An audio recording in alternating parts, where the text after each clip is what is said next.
L'intelligence artificielle va-t-elle nous dépasser? Voilà la question que je pose, qui a de plus en plus de pertinence compte tenu des percées qui se sont faites rapidement au cours des dernières semaines, des derniers mois en lien avec l'intelligence artificielle. Depuis,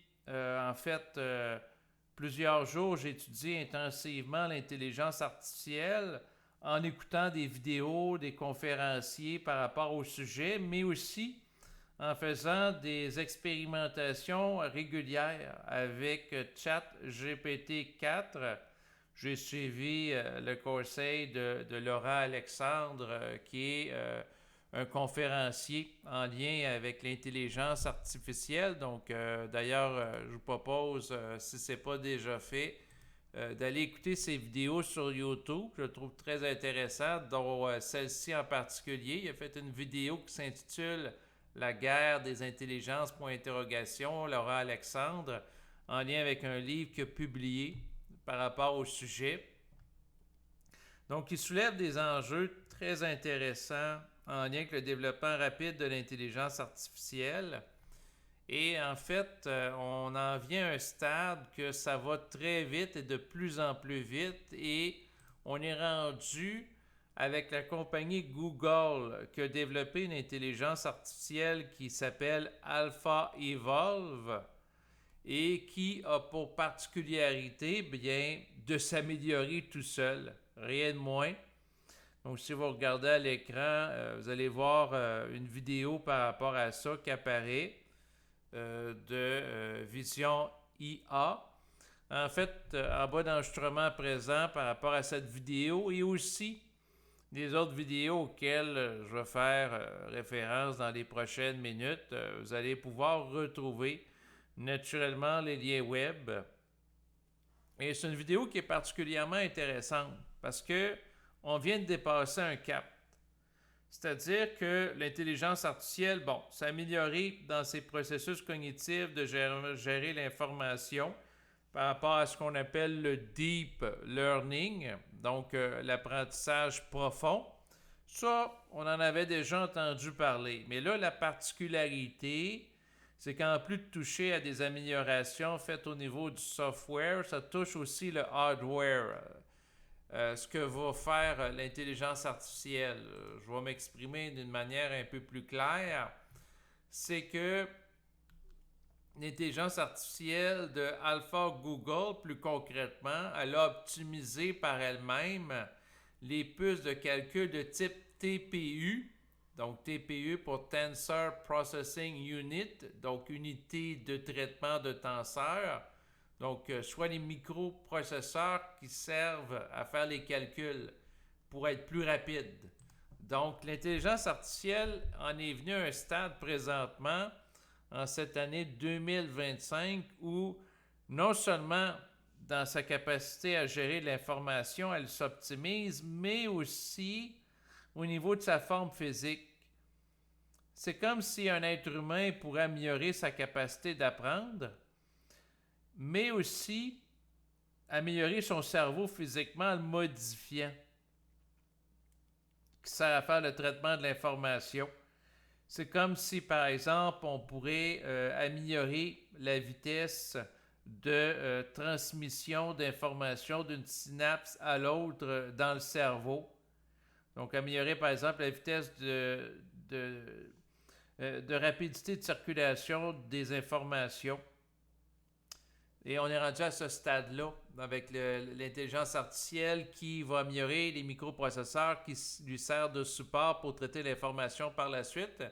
Et si vous regardez à l'écran, donc on voit un petit peu la roue qui tourne là, dans le sens que il va y avoir des performances améliorées qui vont être en lien avec l'optimisation de l'entraînement de l'intelligence artificielle, qui va améliorer les algorithmes, qui vont servir à améliorer le matériel qui lui sert de support pour améliorer ses performances, améliorer son entraînement, sa capacité d'apprendre. Donc, c'est exponentiel. On assiste à une époque, des fois je me demande si je ne suis pas dans un film de science-fiction, par rapport à la nature des enjeux qui sont entre autres soulevés par rapport au développement d'intelligence autonome, parce que beaucoup de choses se font en peu de temps présentement. Donc, dans la vidéo auquel je faisais allusion, par rapport à Alpha Evolve de Google, c'est une intelligence artificielle qui a déjà amélioré 0,7% des puissances de calcul de Google.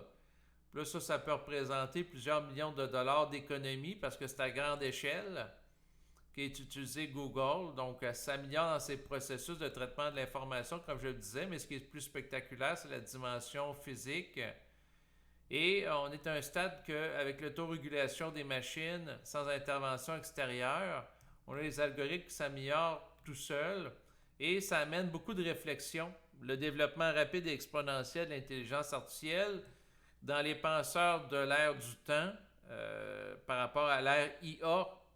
Comme j'expliquais à ma compagne, il y a l'ère avant IA et après l'intelligence artificielle. Donc, c'est un événement majeur, un tournant dans la civilisation humaine. Donc, ça amène une révolution technologique de plus grande ampleur et plus rapide aussi qu'est le développement technique que suivi le développement, par exemple, des machines à vapeur, de l'apparition de l'électricité, de l'ordinateur, de l'utilisation d'Internet, mais l'intelligence artificielle, ça va encore plus loin, plus rapidement.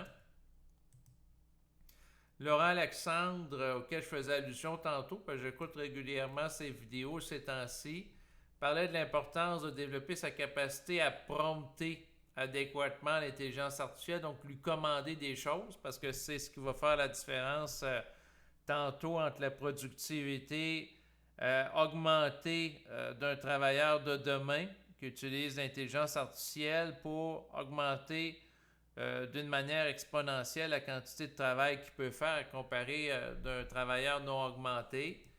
Bon, ça c'est dans une logique naturellement utilitariste, productiviste, où on cherche à faire des gains de productivité, etc. Mais le point, c'est que certains penseurs parlent que l'IA, l'intelligence artificielle, va être la grande invention humaine qui va être la dernière, qui va marquer l'histoire de l'humanité. Parce qu'après ça, toutes les grandes inventions vont venir de l'intelligence artificielle et on va entrer dans l'ère de la post-humanité. Donc l'après-humanité qui créait des choses pour entrer dans l'ère de l'intelligence artificielle qui va créer de plus en plus des choses ou accomplir des tâches qu'un être humain ne peut pas faire par lui-même ou ça lui prend une très grande quantité de temps. Prenons par exemple le séquençage du génome humain. Bon, utiliser l'intelligence artificielle pour, par exemple, faire le décryptage du génome humain, ça va être avec la vitesse des processeurs qui augmente d'une manière exponentielle, un jeu d'enfant. Et là, à ce moment-là, ça pourra donner place, en utilisant la compréhension, entre autres, génétique, aller dans des détails très petits pour calculer des propriétés individuelles de personnes, pour qu'il y ait des traitements éventuellement sur le plan médical qui vont être adaptés à des individus en relation avec sa programmation génétique spécifique qui va être calculée et évaluée grâce à l'intelligence artificielle. Donc, l'intelligence artificielle va être capable de faire des tâches qu'on ne peut pas faire présentement. Dans un délai de temps raisonnable et avec de plus en plus de vitesse et d'efficacité. Et là, on tombe dans des enjeux dans le sens que peut-être que la dernière grande invention de l'être humain, après avoir inventé la machine à vapeur, l'électricité, le réseau Internet, après l'ordinateur, ça va être l'intelligence artificielle. Puis après ça, il va y avoir éventuellement des découvertes scientifiques qui vont venir de l'intelligence artificielle. Il y aura peut-être des prix Nobel qui seront tantôt attribués à l'intelligence artificielle, entre autres à cause de sa puissance de calcul qui va pouvoir, par exemple, analyser d'une manière plus fine, plus détaillée certaines propriétés de la matière dans l'infiniment petit, mais aussi dans l'infiniment grand, c'est-à-dire dans le domaine de l'astrophysique. Donc, ça va être sur tous les plans que l'intelligence artificielle va amener des changements. Et là, il y a beaucoup d'enjeux que Laurent Alexandre, il y a d'autres philosophes aussi qui abordent ça, des penseurs comme Luc Ferry qui abordent le sujet. Par rapport à l'intelligence artificielle, bien, il y a beaucoup de vidéos intéressantes là, sur YouTube. Donc, il y a Luc Ferry auquel je fais allusion. Là, il y a une série de vidéos qui ont été produites qui s'appelle Sapiens et intelligence artificielle, où des spécialistes ont été interrogés dans le domaine. Et on se dirige, puis ça devient intéressant à étudier ça. Je me crois des fois à l'impression de regarder des films de science-fiction, mais on est rendu au stade où l'intelligence artificielle, selon plusieurs spécialistes, on va se diriger vers l'intelligence artificielle générale, en anglais IAG, Artificial General Intelligence, où l'intelligence artificielle va avoir une capacité qui va équivaloir la capacité humaine pour faire l'ensemble des tâches intellectuelles qu'un être humain peut faire. Donc l'intelligence artificielle, puis on le voit avec ChatGPT à vitesse grand V, est capable de converser sur un sujet, que ce soit de la philosophie, de l'astrophysique, de la chimie, des mathématiques, dans le domaine de l'art aussi, la peinture, comme des spécialistes.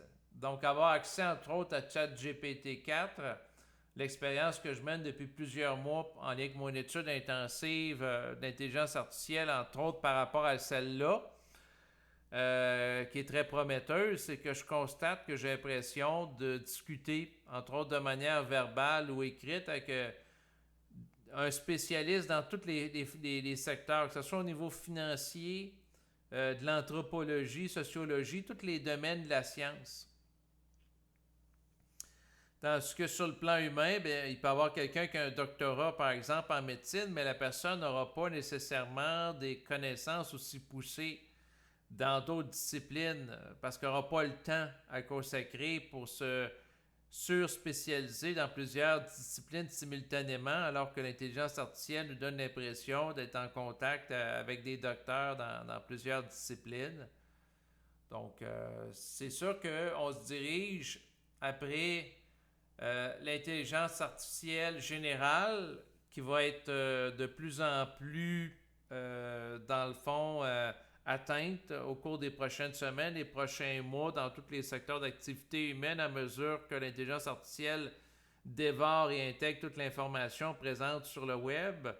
On va en venir et on dirige vers ça de plus en plus, vers la super intelligence artificielle. La super intelligence artificielle, c'est une intelligence artificielle qui va avoir des capacités intellectuelles supérieures à l'être humain dans pratiquement tous les domaines.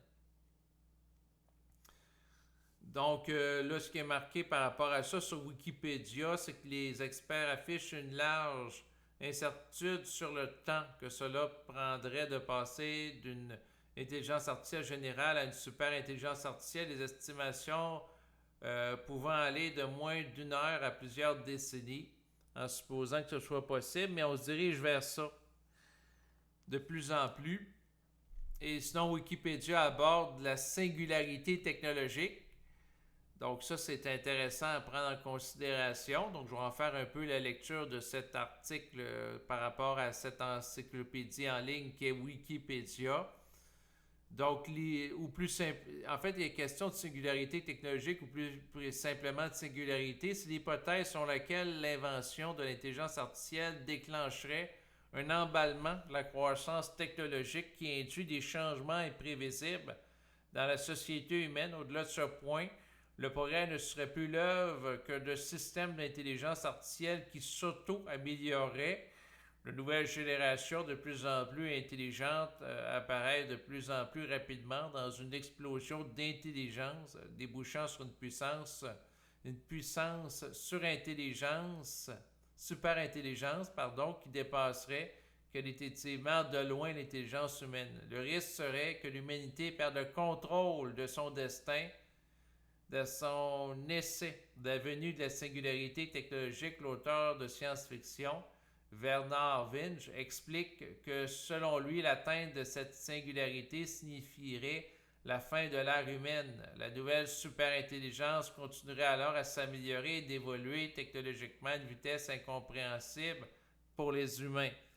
Et là, on se dirige vers ça de plus en plus, dans le sens qu'à mesure que l'intelligence artificielle est capable de coder de l'information de plus en plus rapidement, bien, éventuellement, ça va échapper au contrôle de l'humain ou notre compréhension.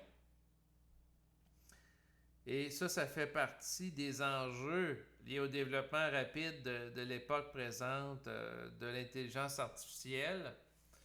Sinon, ce qui est important, c'est de mettre aussi en contexte à quel prix les développements techniques de l'époque actuelle se font. C'est-à-dire qu'il y a un documentaire qui est présent sur le site de icitout.tv. Là, c'est sûr que moi, étant un résident du Canada, j'ai accès à ça gratuitement. Mais je ne sais pas si les gens en Europe, comme en France ou en Belgique, pourront avoir accès à la vidéo auquel je fais allusion. Mais bon, il y a un documentaire qui s'intitule Les sacrifiés de l'intelligence. Je vais en lire de l'intelligence artificielle, pardon, je vais en lire brièvement le synopsis. Magique, autonome, toute puissante, les intelligences artificielles nourrissent nos rêves comme nos cauchemars. Mais tandis que les géants de la techno promettent l'avènement d'une nouvelle humanité, les coulisses de l'IA restent totalement occultées.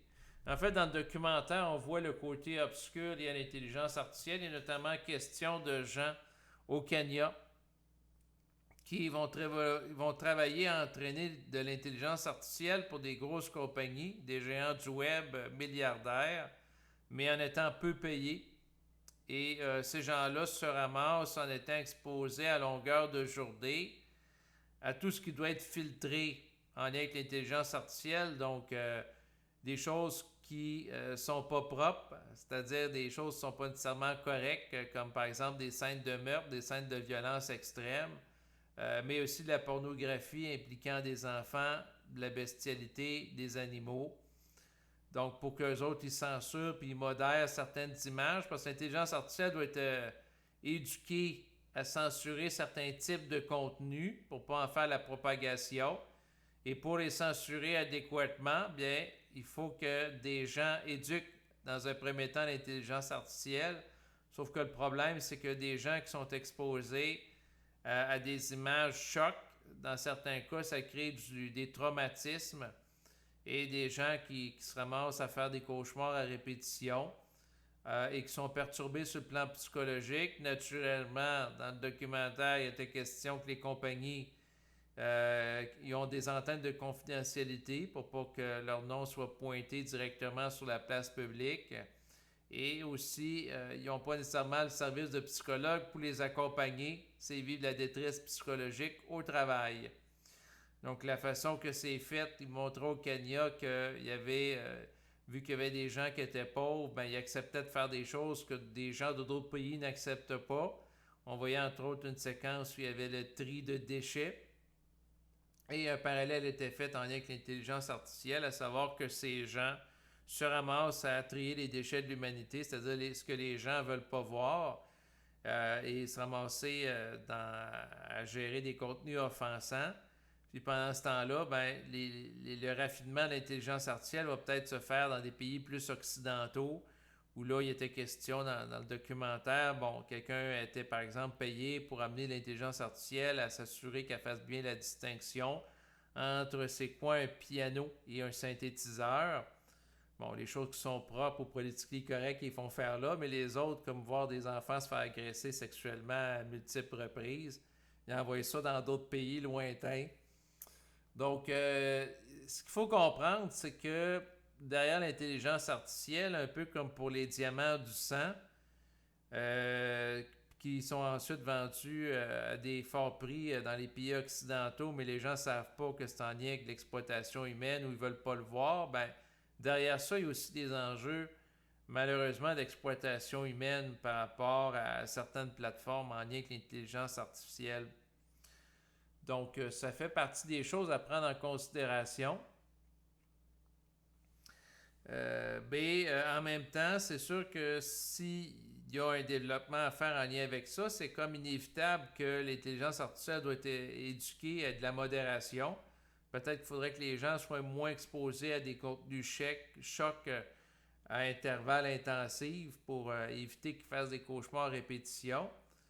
Ou il y a peut-être des solutions de rechange auxquelles je ne pense pas, mais il y a des problèmes par rapport à ça. Donc, c'est ça aussi qu'il faut mettre en contexte pour ne pas non plus idéaliser l'intelligence artificielle. D'ailleurs, bien que je l'utilise à répétition, notamment dans le domaine de l'analyse financière ou par rapport à l'étude de certains auteurs, certains penseurs, il faut toujours être capable d'évaluer les pour et les contre comme dans toute chose. D'où l'importance naturellement de faire preuve d'esprit critique.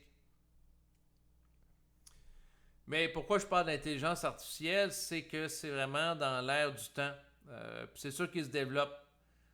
C'est pas des avions anti-gravitationnels, là, ou des vaisseaux, c'est pas la découverte des extraterrestres, c'est vraiment dans l'air du temps, là, l'intelligence artificielle, mais qui peut-être nous aidera à faire des découvertes justement en lien avec le phénomène extraterrestre ou l'ufologie, dans le sens que la rapidité de traitement d'informations va permettre de développer de nouveaux types de métaux qui pourront être utilisés entre autres dans l'industrie aéronautique, aviation ou conception de véhicules, voire même la possibilité de développer des vaisseaux spatiaux en relation avec l'intégration et le traitement de certaines informations très pointues et techniques que nous permet de calculer l'intelligence artificielle plus rapidement que des êtres humains. Donc, on s'en va vers une ère d'accélération technologique et c'est entre autres par rapport à ça là, que je voulais parler aujourd'hui, donc soulever des enjeux en lien avec le développement rapide de l'intelligence artificielle.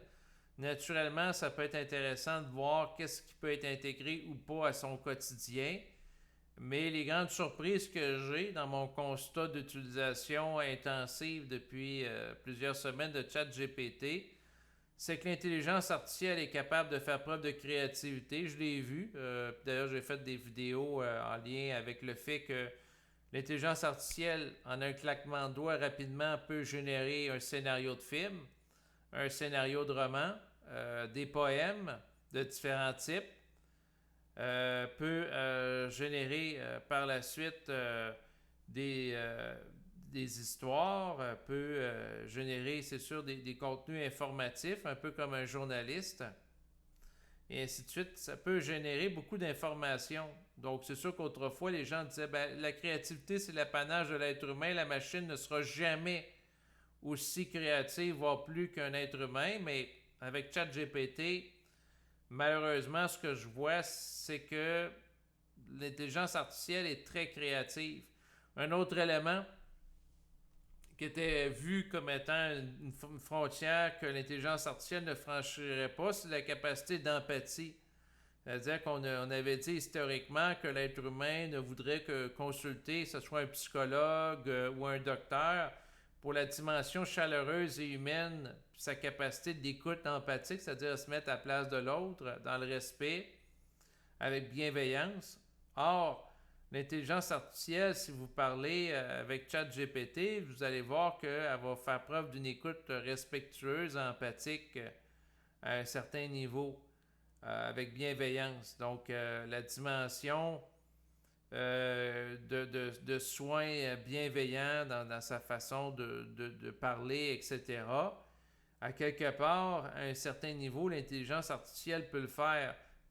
Puis, c'est pas juste parce qu'à la base, on dit « Ah, ça va servir à faire de la traduction d'une manière plus rapide et instantanée. » De la programmation de code, oui, donc des choses que je m'attendais qui sont en train de s'actualiser, mais ça va plus loin parce que l'intelligence artificielle, en plus d'être capable d'écrire des lignes de code, va être capable d'optimiser les lignes de code et éventuellement remplacer sans doute plusieurs programmeurs informatiques. Et à un moment donné, les codes des êtres humains ne seront peut-être plus capables de les lire. Puis là, il va falloir faire référence à la bonne foi de l'intelligence artificielle pour nous dire qu'est-ce qu'elle a codé. Parce que si on n'est pas capable de décrypter, il y aura peut-être des codes qui sont cachés à l'être humain qui vont lui échapper. Si l'intelligence artificielle est programmée pour survivre, d'une manière volontaire, elle va peut-être occulter certaines informations ou certains codes à l'être humain pour éviter que l'être humain la débranche. Donc, ça peut aller très loin tout ça. Donc, ça va être un dossier à suivre. Écoutez, je vous remercie de votre écoute et je vous dis à bientôt. Au revoir.